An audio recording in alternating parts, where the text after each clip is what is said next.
Hello दोस्तों, Radhe Radhe. Studies points पे आपका स्वागत है।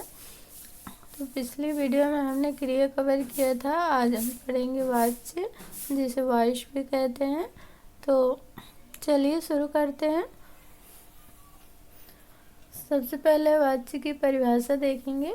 वाच्य क्रिया का रूपांतरण है जिसके द्वारा यह पता चलता है कि वाक्य में कर्ता, कर्म या भाव में से किसकी प्रधानता है। दोस्तों, वाच्य क्या होता है? वाच्य जो है क्रिया का रूपांतरित रूप होता है जिसके द्वारा यह पता चलता है कि वाक्य में कर्ता की प्रधानता या कर्म की प्रधानता या भाव की प्रधानता होती है। वाच्य के प्रकार, वाच्य के 3 प्रकार होते हैं।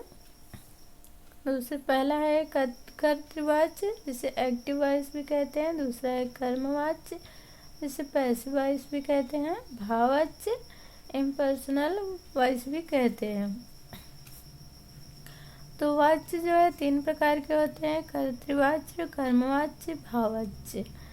तो पहला देखेंगे कर्तृवाच्य, जिसे एक्टिव वॉइस भी कहते हैं। कर्तृवाच्य क्रिया के उस रूपांतरण को कर्तृवाच्य कहते हैं जिससे वाक्य में कर्ता की प्रधानता का बोध होता है।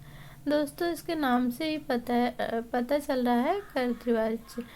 कर्तृवाच्य का मतलब है जिसमें कर्ता की प्रधानता होती है। और यह वाच्य सकर्मक और अकर्मक दोनों से बनता है। तो उदाहरण से समझेंगे। पहला है राम ने दूध पिया। तो इसमें राम क्या है? कर्ता है। राम ने, तो इसमें कर्ता की प्रधानता दिखाई दे रही है। तो किसने दूध पिया? तो राम ने दूध पिया। और दूसरा है सीता गीत गाती है। तो सीता क्या है? कर्ता है। कर्ता, गीत कौन गाता है? सीता गाती है। और तीसरा है मैं स्कूल गया। तो स्कूल कौन गया? मैं, यानी मैं इसमें कर्ता है।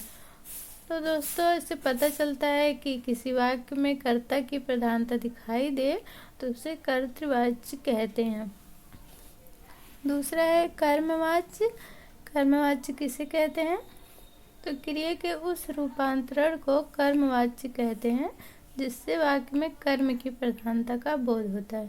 दोस्तों, इसके नाम से पता चल रहा है कि जिस वाक्य में कर्म की प्रधानता का बोध हो उसे कर्मवाच्य कहेंगे। यह वाच्य सकर्मक क्रिया से बनता है।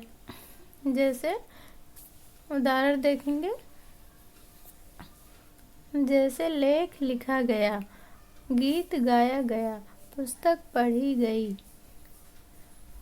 तो दोस्तों, हम इसे कैसे पहचानेंगे कि ये कर्म वाच्य है? जैसे लेख, इसमें छिपा है को, जैसे कर्ता के साथ जुड़ता है ना, कर्ता ने कर्म को, तो इसमें छिपा हुआ है, इसमें लिखा नहीं है। लेकिन अगर हम अच्छे से पढ़ेंगे तो हमें पता चलेगा। जैसे लेख लिखा गया, तो हम ऐसे भी कह सकते हैं लेख को लिखा गया। तो इसमें को छिपा है, तो ये कर्मवाच्य है। गीत गाया गया, गीत को गाया गया, तो गीत है। गीत को गाया गया, इसमें ये भी एक प्रकार से कर्म है। पुस्तक पढ़ी गई, पुस्तक को पढ़ा गया, इसमें भी कर्म छिपा है। तो ये हो गया कर्मवाच्य। दोस्तों, तीसरा है भाववाच्य क्रिया का वह रूपांतर भाववाच्य कहलाता है जिससे वाक्य में भाव या क्रिया की प्रधानता का बोध होता है। यह वाच्य अकर्मक क्रिया से बनता है। तो भाववाच्य किसे कहते हैं? जिस वाक्य में भाव या क्रिया की प्रधानता का बोध होता है। जैसे उदाहरण है मुझसे चला नहीं जाता, सीता से हंसा नहीं जाता, उससे चुप नहीं रहा जाता। तो इसमें दोस्तों दिख रहा है, इसमें भाव भी दिखाई दे रहा है। यहाँ पे क्रिया क्या है? जाता, यानी मुझसे चला नहीं जाता। इसमें भाव जो है स्पष्ट हो रहा है कि वह थक गया है, उससे और नहीं चला जाएगा। और सीता से हंसा नहीं जाता, यानी सीता से हंसा नहीं जाता। इसमें जाता जो है ये भाव प्रकट कर रहा है, जबकि ये है क्रिया। तो भाव या क्रिया की प्रधानता का बोध हो रहा है। और उससे चुप नहीं रहा जाता, तो जाता इसमें भी भाव प्रकट हो रहा है कि उससे चुप नहीं रहा जा रहा है। तो एक प्रकार से ये जाता जो है भाव प्रकट कर रहा है, तो ये भाववाच्य हो गया है। तो दोस्तों आज हमने वाच्य कवर किया है।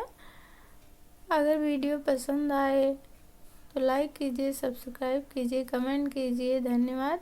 मिलते हैं अगली वीडियो में नेक्स्ट टॉपिक के साथ।